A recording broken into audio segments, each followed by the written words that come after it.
नमस्कार. आज आपण एका खूप सुंदर आणि हृदयस्पर्शी कथेबद्दल बोलणार आहोत. एक अशी गोष्ट जी आपल्याला प्रेमाची खरी ओळख करून देईल. ही गोष्ट आहे आई आणि मुलाच्या नात्याची. पण ही कथा सुरू करण्याआधी एक प्रश्न. जगातलं सगळ्यात निस्वार्थ प्रेम म्हणजे नेमकं काय असेल बरं? मला वाटतं याचं उत्तर आपल्याला या कथेतून नक्कीच मिळणार आहे. तर मग कथेची सुरुवात होते एका लहानशा गावातून, जिथे आई आणि मुलाचा संघर्ष आणि प्रेम एकत्र नांदत होतं. गावाच्या अगदी टोकाला एक छोटीशी झोपडी होती आणि तिथे राहायची सावित्री, तिच्या मुलासोबत, रोहनसोबत.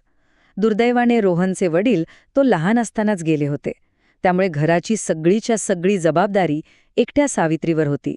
बिचारी लोकांच्या घरी काम करून कशीबशी आपलं घर चालवत होती. रोहन जरी लहान होता ना, तरी त्याची नजर खूपच तेज होती. तो रोज पाहायचा त्याची आई दिवसभर राब राबायची, जराही न थकता. तिचे हात कसे खरखरीत झाले होते, चेहऱ्यावर नेहमीच एक थकवा दिसायचा. पण कमाल म्हणजे तिच्या तोंडून कधीच तक्रारीचा एक शब्दही नाही. हे सगळं रोहनच्या मनात कुठेतरी खोलवर घर करून बसलं होतं.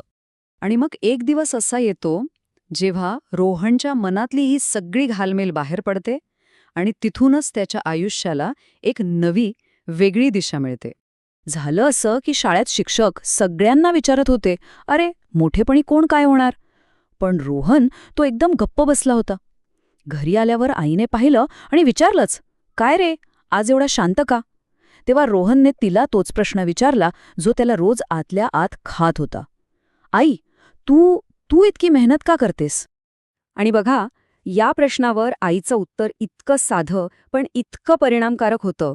ती फक्त हसली आणि म्हणाली, माझ्या मुलासाठी काहीही करायला मला थकवा नाही वाटत. बस, हे एक वाक्य, हे एकच वाक्य रोहनच्या आयुष्याला कलाटणी देण्यासाठी पुरेसं होतं. हीच होती ती प्रेरणेची ठिणगी. आईच्या त्या एका वाक्याने रोहनने मनाशी पक्का निश्चय केला. आता बघूया त्या निश्चयाचं फळ त्याला कसं मिळालं. त्या रात्रीपासून रोहन जणू बदलूनच गेला. त्याने अभ्यासात स्वतःला अक्षरशः झोकून दिलं. तो वर्गात नेहमी पहिला येऊ लागला. आणि त्याची ही मेहनत वाया गेली नाही. शाळेच्या वार्षिक समारंभात त्याला सर्वोत्कृष्ट विद्यार्थी म्हणून पुरस्कार जाहीर झाला. विचार करा, तो स्टेजवर गेला, पुरस्कार स्वीकारला आणि माईक हातात घेतला. समोर संपूर्ण शाळा, सगळे शिक्षक आणि त्याची आई, सगळ्यांच्या नजरात त्याच्यावर खेळल्या होत्या. आणि तेव्हा रोहन म्हणाला, हा पुरस्कार माझा नाही, हा माझ्या आईचा आहे, कारण तिनेच मला शिकवलंय की परिस्थिती कितीही वाईट असली तरी हार मानायची नाही. वाह, त्याने आपलं सगळं श्रेय आपल्या आईच्या कष्टांना दिलं. हे ऐकून सावित्रीच्या डोळ्यातून आनंदाश्रू वाहू लागले. तिला त्या क्षणी जाणवलं की आपण जे कष्ट घेतले त्याचं आज खरंच सोनं झालंय. आपल्या मुलांनी आपली मेहनत ओळखली, यापेक्षा मोठा आनंद अजून काय असू शकतो, नाही का? पण थांबा, गोष्ट इथेच संपत नाही. काळ पुढे सरकला आणि रोहनने आपल्या आईला दिलेला शब्द खरा करून दाखवला. पण श्रीमंतीचा खरा अर्थ त्याला खूप नंतर कळला.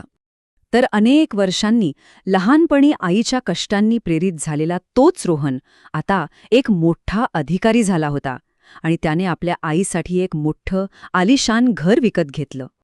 पण त्या मोठ्या घराकडे बघून आई काय म्हणाली असेल, हे खूप महत्वाचं आहे.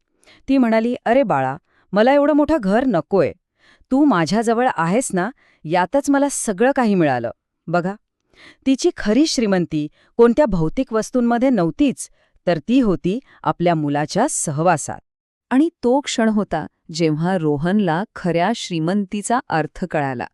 खरी श्रीमंती म्हणजे पैसा अडका, मोठं घर नाही, तर आईचं ते निस्वार्थ प्रेम, जी या जगातली सगळ्यात मौल्यवान संपत्ती आहे. तर या संपूर्ण कथेतून आपल्याला एक खूप महत्वाची, खरंच अमूल्य अशी शिकवण मिळते. रोहनला त्या दिवशी जे समजलं ना, तेच या कथेचं सार आहे, की आईचं प्रेम पैशाने विकत नाही घेता येत, पण तेच प्रेम आयुष्यभर आपली साथ देतं. ती एक अशी शक्ती आहे जी कोणत्याही संकटात आपल्याला आधार देऊन उभी करते. म्हणजे थोडक्यात सांगायचं झालं तर आईचं प्रेम हे निस्वार्थ आणि अमूल्य आहे आणि तिच्या त्या कष्टांची, त्यागाची आपण नेहमी कदर करायलाच हवे. ही कथा जाता जाता आपल्याला एका महत्त्वाच्या प्रश्नावर विचार करायला लावते, की आपल्या आयुष्यात जे निस्वार्थ प्रेम आहे, मग ते आईचं असेल किंवा अजून कोणाचं, आपण त्याची खरोखरच कदर करतो का? जरा विचार करण्यासारखा प्रश्न आहे, नाही का?